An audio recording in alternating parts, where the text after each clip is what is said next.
এখন আমি আপনাদের সামনে এমন একটা বিষয় নিয়ে আলোচনা করব, যেটা শুনে আপনারা হয়তো কষ্ট পেতে পারেন। যদিও কষ্ট পান, তারপরও সত্য কথা বলাটাই জরুরি। বিষয়টা হলো, আপনারা কি জানেন বর্তমানে ইসলামের ক্ষতি সবচেয়ে বেশি কারা করতেছে? আপনারা কি জানেন বর্তমানে সবচেয়ে ইসলামের অপমান কারা করতেছে? সবচেয়ে বেশি ইসলামের ক্ষতি, সবচেয়ে বেশি ইসলামের অপমান এবং ইসলামকে সবচেয়ে বেশি নির্যাতিত করতেছে আমাদের মতন মুসলমানেরা। আজকে মুসলমানদের হাতে ইসলাম নির্যাতিত, অপমানিত।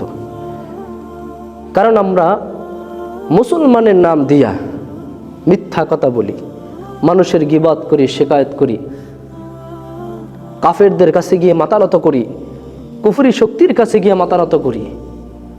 আমরা মুসলমানদের নাম দিয়া সত্যকে মিথ্যার সাথে মিশ্রণ করি, মিথ্যাকে সত্যের সাথে মিশ্রণ করি। আল্লাহ রাব্বুল আলামিন বলেছেন, ওয়ালা তালবিসুল হাক্কা বিল বাতিল।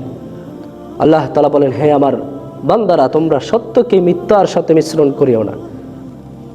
অন্য আয়াতে আল্লাহ বলেছেন, ইয়া আইয়ুহাল্লাযীনা আমানু দুখুলু ফিস সিলমি কাফা।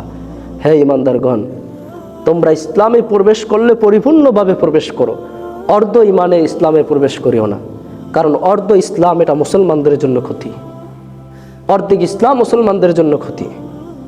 আপনি ইসলামের নাম দিয়েছেন মুসলমান, আপনি পরেন ইহুদি খ্রিস্টানদের লেবাস। আপনি নাম দিয়েছেন মুসলমান, আপনার মুখে দাড়ি নেই, রসুলের আদর্শ নেই। আপনি নাম দিয়েছেন মুসলমান, আপনার কথা ইসলামী কথা না, এটা আল্লাহ তাআলা নিষেধ করেছেন। আল্লাহ রাব্বুল আলামিন কাফেরদের সাথে মিশ্রণ হয়ে, কাফেরদের সাথে মিলিত করে ইসলাম কায়েম করা নিষেধ করেছেন।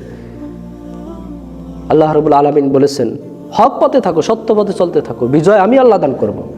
আজকে আল্লাহ তাআলার উপর আমাদের ভরসা নেই, যে কারণে আমাদের কাফেরদের কাছে গিয়ে মাতানত করা লাগে। আমরা আল্লাহ তাআলাকে বিশ্বাস করতেছি না। আল্লাহ বলছেন, মুমিনরাই বিজয় হবে, কদ আফলাহাল মুমিনুন, মুমিনরাই সফল কাম হবে। আমরা তো মুমিন হতে পারি নাই, আমরা কাফেরদের কাছে গিয়ে তারপরে বিজয়ের কথা বলি কেন? আমরা তো মুসলমান, আমাদের বিজয় আল্লাহ তাআলা দান করবে, হক পথে চলা লাগবে।